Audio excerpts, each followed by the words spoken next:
So today is the 27th of June, 2021. It was about 1 month before the entering of the Rains Retreat, the monastic Rains Retreat.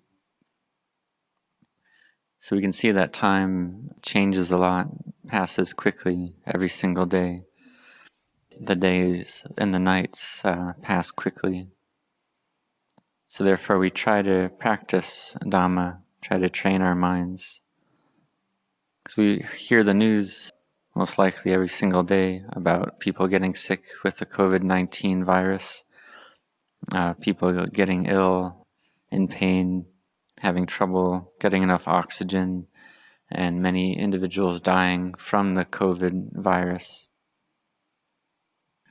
And some people get injured or die in accidents. Some are stressed because of the economy and then kill themselves because of this. So this is something that happens as well. So this is something we know about already. Even those just 30 or 40 years old die from these causes. So we can see that this is a normal characteristic or a normal situation that occurs having been born. Having been born, what follows is aging. And in the end, we all meet with death and degradation. In the beginning, everything is fresh and new. The cells of the body are new, but they have aging all the time. And some individuals, their bodies may even live to up to 90 years old, but this is very hard to find. It's not a very big percentage at all that can live to 90 years old. Even 80 years old, it's hard to find bodies that live that long. But however it is, we contemplate the impermanence of conditioned formations and realize that they're just like this. This is just the way they are. There's no one that can overcome this truth. And we can ask, why do we experience fear having been born? Why do we experience fear in the heart? You can see that there's many things that people are afraid of, many types of fear. For instance, there's the fear of children. For instance, being scared of an injection, scared of a needle. And this can form a very strong memory, strong mental impression, the experience of getting an injection. This is because the patient endurance of children tends to be low, and they're scared of pain. Or they study at school, and they're afraid that they'll fail their test. They fear that they'll fail in their examinations. Or even if they study well, they may be afraid that they'll not score as high as others. Then having entered the workforce, people may be afraid that their work won't be of a good quality, or they won't be seen as behaving properly or working well. They'll have anxiety and worry about this. And there's many types of fear of the future. Sometimes thinking about the future and being afraid of what may come, and the mind is not in the present and doesn't feel any happiness. So we can see that we need to train our minds and hearts. You see, having been born as a human, we have these bodies and these brains. These brains are able to be trained. We're able to train our hearts and minds. And it's possible to train these hearts and minds to the very highest level, to that of a Samma Sambuddha, a fully self-awakened Buddha. And to do this, one needs a great amount of parami, a huge amount of spiritual virtues. Or one can train one's mind to be an independent Buddha, a Pacceka Buddha. Or we train in mindfulness. We train in mindfulness, for instance, with our chanting. And now we come to sit in meditation and develop mindfulness in the sitting posture. And we do this to make our minds still and peaceful. We know the breath as it comes in and the breath as it goes out. On the in-breath, we can repeat But, and on the out-breath, repeat Do. And as we practice in this way, we may observe that the Bhutto mantra goes away of its own accord, without our intending it. This is the mind realizing stillness to a degree with no thoughts, just the mind knowing the breath, then the breath may disappear as well. And at this point the mind is still and bright. So this is the training of the heart. One with past accumulated parami, spiritual virtues, they can train their minds to be peaceful, sometimes more easily. And those with a small amount of parami, well, they should build a lot of parami in this life. Be very intent to build a lot of parami in this life. So for ourselves, we may call ourselves Buddhist, and we ask, well, what is this Buddha? It is the one who knows, the awakened one. And what does the Buddha know? The Buddha knows body, speech, and mind. So we train ourselves to incline our body, speech, and mind to enter the triple gem of the Buddha, Dhamma, Sangha. We have this belief and faith in the triple gem, that it's the very best gem that can be found. Because in the world there are many types of gems, and there are many gems that may have, that may be very beautiful or very expensive, such as diamonds. But whatever the case with physical gems, if we compare them to the triple gem is of the greatest value. And the things of the world, they do have their own value, a value that we can use in our lives. But we can see the difference between inner wealth and outer wealth. If we have outer wealth, but we don't have wisdom, then we won't know how to care for this outer wealth. And if we don't have outer wealth and we don't have wisdom and intelligence, then we'll be unable to gain outer wealth. Then even if we do gain it, we won't be able to manage and use it well. Even one with a lot of outer wealth may squander that wealth through gambling or wasting it in various ways. So this is outer wealth that we use in our lives. But if we have this outer wealth without inner wealth, without wisdom and parami, then we won't be able to take care of this outer wealth. So therefore we see that inner wealth is of a greater value, this inner wealth of wisdom. And with wisdom we can feel fresh and inspired with regards to the triple gem. And we have a belief that the triple gem is true and real. We believe in our own capacity to train ourselves and in our own inner purity. And we have wisdom to know how to practice correctly. In the beginning, we enter into the triple gem as someone with thick defilements, as a Indochina. And we can recollect the triple gem with faith and belief. But sometimes we may have doubts arise because we're not yet noble ones, so it's natural to have doubts. But we believe in the triple gem, and we take refuge in the triple gem, and we establish this firmly in our hearts. Because whatever fear that we have, it's the fear of death in the end. And the Buddha taught that wherever we go, if fear arises, then we should recollect the qualities of the Buddha. We should recollect the Buddha, and this can make the fear decrease or go away. So we can recollect the Bhutto mantra. For example, going to a cremation ground to practice can be a lot of fear arising. One can be truly afraid in this situation. Even then, recollecting death, one may not be able to recollect death because it's too much fear. So at this point, one can practice the Bhutto mantra. And whatever point the Bhutto mantra stops, that's when fear arises. And then using the Bhutto mantra, one can bring the mind to peace and collectedness. Even just going to a cremation ground for half an hour, the mind can become very alert and unable to sleep. For instance, sleeping just 4 hours.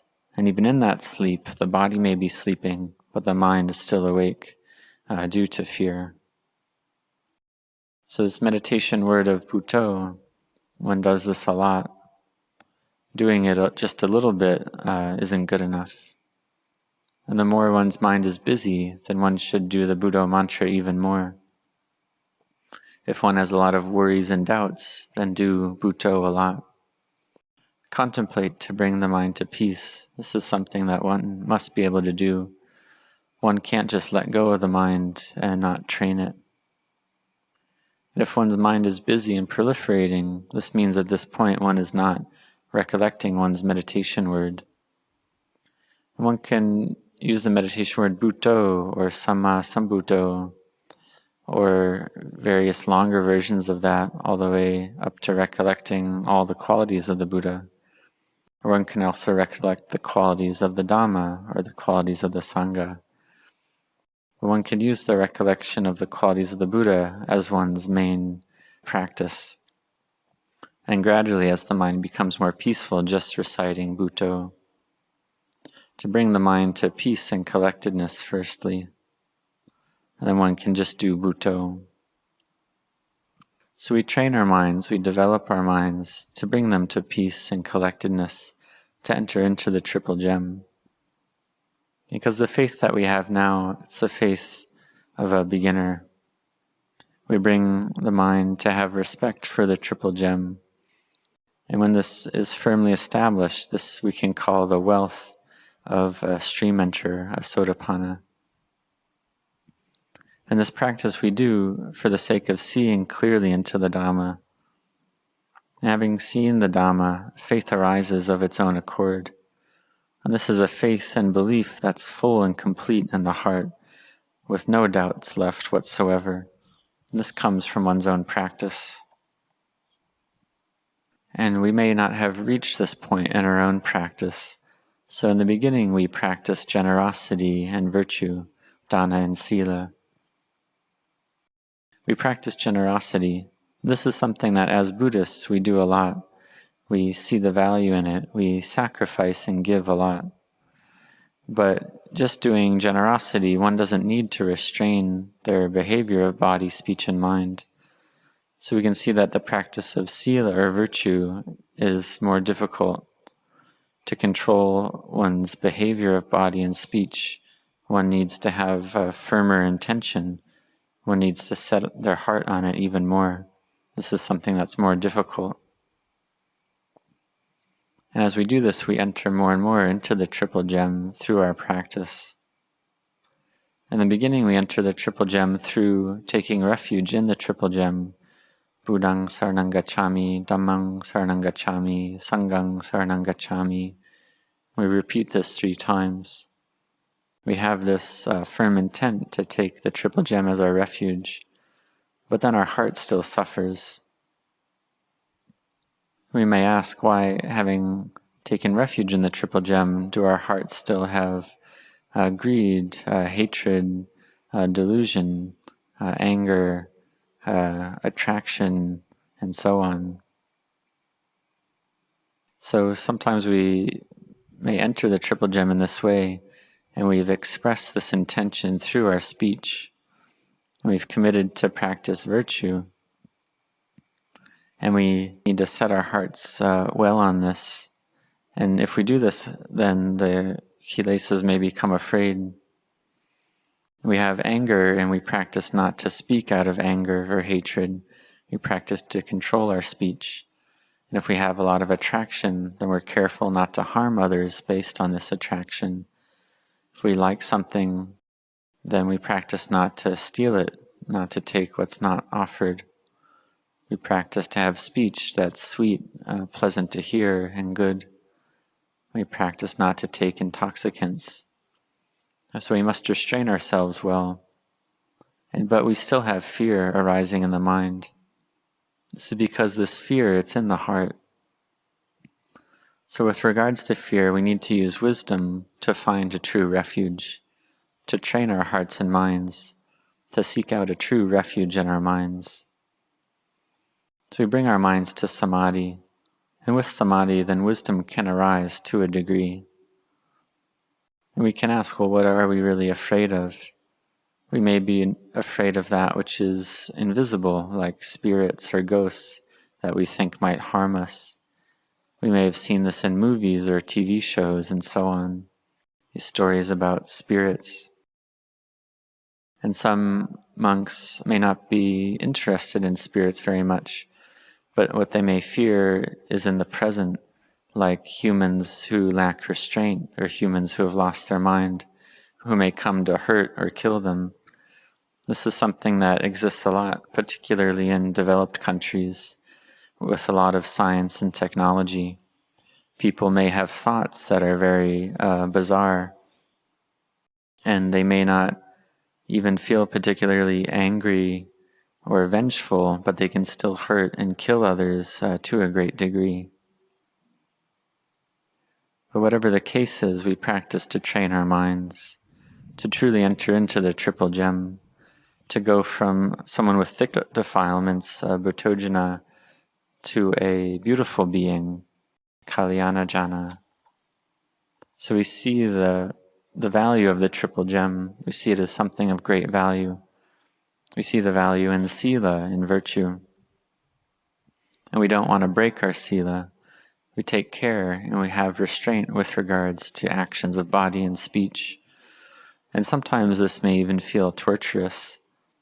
We have anger and we want to speak out of anger, but through mindfulness, we train ourselves not to act on this impulse. So we really fight with these impulses with mindfulness. And this mindfulness can then lead to wisdom. We may have impulses from anger or hatred or attraction, but we practice to have patient endurance. And then we bring our minds to samadhi, to collectedness, and then contemplate. Contemplate it as not self, that it's all empty. See that these minds are knowing elements. And these minds believe in self because of delusion that teaches the mind that there is a self. And this we can call Sakaya Ditti, the self-view, that's been embedded in the mind ever since birth. Having been born, then the mind feels that it's a self that's been born. It's a self that grows up. It's a self that goes to school. It's a self that goes to work. It's a self that has a spouse and children and a family. And we may have never even thought, may never even have occurred to us that it's not a self, that in truth, that's not the way it is. This is because we've been lost ever since birth and thinking in terms of self all the time. Sometimes we may have an illness, or we may simply lose feeling in our hands or our feet. We may not have any sensation in our hands or feet. In this moment, we may be able to see clearly that the foot is just composed of natural elements. We may feel that it's not a self. But deep in our hearts, the feeling that the body is a self and that we take things as self, it's very deeply embedded in the heart and mind. So we must practice to train our minds. So therefore we see that this training of the heart is something of great importance that we need to do in order to truly enter into the triple gem. And if we see the Dhamma, then fear decreases. Fear is less because we see that there's no self, there's no me or mine. And so fear naturally is less. We know that old age and sickness must come, and what can we take with us when we die? So we have this breath in the present, and therefore we have a good opportunity to do merit and goodness. We have the merit coming from sacrifice and giving. This is something we endeavor to do, we try to do. And we see that all goodness springs from our own hearts. So may you be intent to build this goodness. And in the end, you can know all fear decreasing through the power of wisdom. And so may you enter into the triple gem, to the Buddha Dhamma Sangha, in the most complete way. May you set your hearts on this.